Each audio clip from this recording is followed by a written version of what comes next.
ఇప్పుడు గిరి పరిక్రమ ఈ కావేరీ నదిలో గిరి పరిక్రమ అంటే గిరి ప్రదక్షిణ చేయటం జరుగుతుంది. ఈ గిరి ప్రదక్షిణ అరుణాచలం గిరి ప్రదక్షిణ లాగా మాకు ఇచ్చినటువంటి బోట్ సపరేట్గా మేము మాట్లాడుకున్నాం. కావేరీ నదిలో ఇలా స్నానాలు చేస్తున్నారు. కొంచెం ఉన్నట్టుండి కావేరీ నది ఒక్కసారిగా పెరిగిపోతుంది, ఒక్కసారిగా తగ్గిపోతుంది. ఓం నమ శివాయ. అందరు రెడీ అయిపోయినారు. ఇదిగో ఈయన బెల్ట్ కూడా వేసేస్తున్నాడు కోటేశ్వరరావు సార్, సచిన్ అందరూ వేస్తున్నారు. మరికొద్ది క్షణంలో అప్డేట్ ఇస్తాం. చెమట బిందువు అయినటువంటి శివుని నృత్యంలో జారువాలినటువంటి చెమట బిందువు, ఈ చెమట బిందువు ఈ శివుని చుట్టూ ఓంకార రూపంలో ప్రవహిస్తుంది కాబట్టి ఓంకారేశ్వరుడు అని చెప్పుకున్నాం. ఈ కొండ పవిత్రమైనటువంటి కొండ. ఇక్కడ మనం గిరి పరిక్రమ కాళ్ళతో కూడా నడవచ్చు. శంకరాచార్యులు విగ్రహం మనం చూడొచ్చు. శంకరాచార్యుల విగ్రహం పైన ఉంది.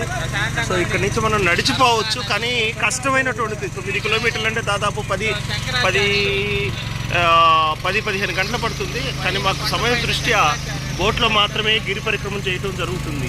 ఓం నమ శివాయ.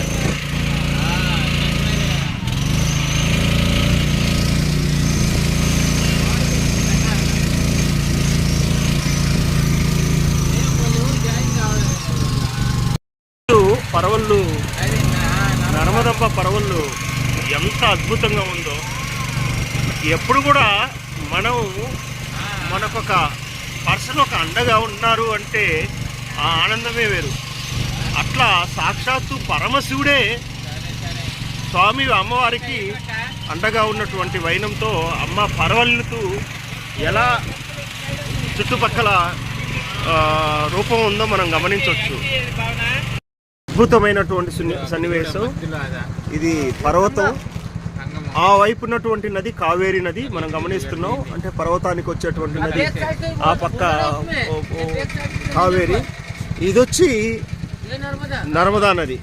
కావేరీ నది నర్మదా నది సంగమం ప్రాంతం ఇది.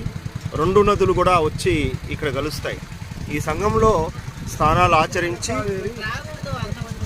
ఆచరించి తర్వాత మనం బయలుదేరటం జరుగుతుంది.